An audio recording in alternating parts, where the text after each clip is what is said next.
ശൈത്യയെക്കുറിച്ച് ഞാൻ മുമ്പും പറഞ്ഞിരുന്ന കാര്യം സത്യമായിരിക്കുകയാണ്. അതായത് ശൈത്യയുടെ ഗെയിം എന്ന് പറയുന്നത് എല്ലാവരുടെയും ബാക്കിൽ നിന്നുകൊണ്ടുള്ള ഗെയിമാണ്. ഇവിടെ ആദ്യം ജിസേലിനടുത്ത് നിന്നുകൊണ്ട് ഷാനവാസിനെതിരെ കളിക്കാൻ വേണ്ടിയിട്ടായിരുന്നു ശൈത്യയുടെ പ്ലാൻ. അതായത് അക്ബറും അപ്പാനും ശരത്തും കൂടെ പറയുന്നത് കേട്ടിട്ട് ജിസേലിനെ കൊണ്ട് ഈ ഷാനവാസ് ഉറങ്ങുമ്പോൾ ഷാനവാസിനെ പുറത്താക്കാനായിരുന്നു ശൈത്യയുടെ ഗെയിം. പക്ഷെ അവിടെ ജിസേൽ വീണില്ല. പിന്നീട് ഷാനവാസ് പുകഞ്ഞ കൊള്ളി പുറത്തെന്ന ടാസ്കിൽ നിന്ന് അകത്തേക്ക് വരികയും അതുപോലെ തന്നെ മുൻഷി പുറത്തേക്ക് പോവുകയും ചെയ്തൊരു സമയത്ത് ഷാനവാസ് പറഞ്ഞൊരു കാര്യമുണ്ട്, ഞാൻ ഉറങ്ങിയിട്ടേ ഇല്ല എന്ന്.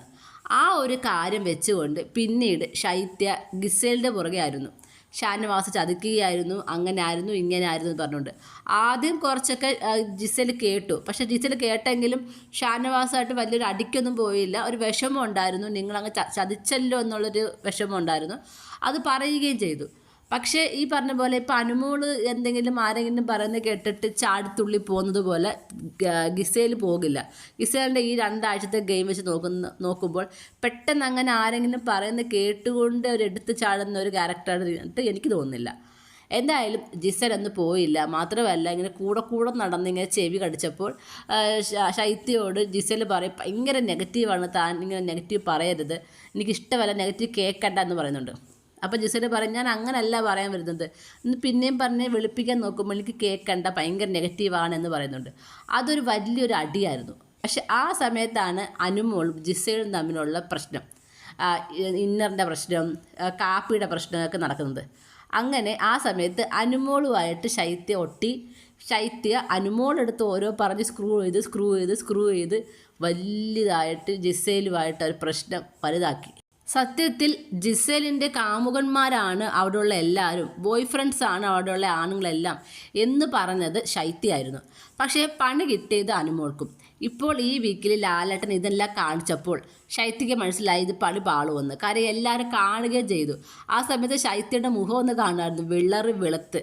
അപ്പോൾ പണി കിട്ടിയത് മനസ്സിലായപ്പോൾ ഇനി അനുമോളുടെ കൂടെ നിന്നാൽ ശരിയാകില്ല എന്ന് തോന്നിക്കൊണ്ട് പ്ലേറ്റ് മാറ്റിയിരിക്കുകയാണ് നമ്മുടെ ശൈത്യ. അതായത് പച്ചയ്ക്ക് പറഞ്ഞാൽ അനുമോളെ ചതിച്ചു. അതായത് ഇപ്പോൾ ശൈത്യ പറയുന്നത്, ഞാൻ അങ്ങനെ പറഞ്ഞിട്ടില്ല, ഞാൻ എപ്പോഴും അവളോട് പറയുമായിരുന്നു, നീ എല്ലാവരോടും ക്ഷമിക്ക്, നീ ഇങ്ങനെ പറയരുത്, അനീഷേട്ട കൈ തന്നപ്പോൾ കൈ കൊടുക്കാനിത് എന്താണ് എന്നൊക്കെ പറഞ്ഞ് ഞാൻ പറയുമായിരുന്നു എന്നൊക്കെ പറഞ്ഞ് ഇപ്പോൾ പൂർണ്ണമായിട്ടും അനുമോളെ അങ്ങ് തഴഞ്ഞടേ. ഈ ശൈത്യയാണ് ഇത്രയേറെ ഇഞ്ചക്ഷൻ വെച്ച് കൊടുത്തത്. നമുക്ക് ലൈവ് കാണുമ്പോൾ അറിയാം.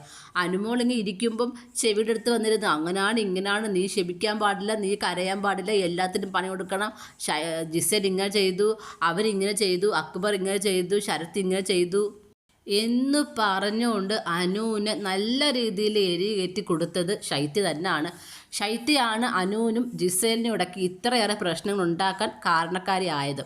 എന്നിട്ടിപ്പോൾ ശൈത്യ പറയുന്നു, ഞാനല്ല, ഞാൻ പെട്ടുപോയതാണ്, പലയിടത്തും ഞാൻ പിന്നീട് വന്നപ്പോൾ പെട്ടുപോയതാണ്, ആദ്യമേ ഞാൻ അങ്ങനെ ഇല്ലായിരുന്നു, അനുമോൾ പ്ലാൻ ചെയ്ത സമയത്ത് ഞാൻ അവിടെ ഇല്ലായിരുന്നു, പിന്നീട് വന്ന് ഞാൻ ചേർന്ന് പോയതാണ് എന്നൊക്കെ ജിസേലിനോട് പറയുന്നു. പിന്നെ കലാഭവൻ സരികയോട് പറയുന്നു, പിന്നെ നമ്മുടെ കേബിയോട് പറയുന്നു. അങ്ങനെ എല്ലാവരോടും നടന്നിങ്ങനെ പറയുകയാണ്. ആര്യനോട് പറയുന്നു. അങ്ങനെ എന്തായാലും പച്ചയ്ക്ക് പറഞ്ഞാൽ അനുമോളെ ശൈത്യ ചതിച്ചു.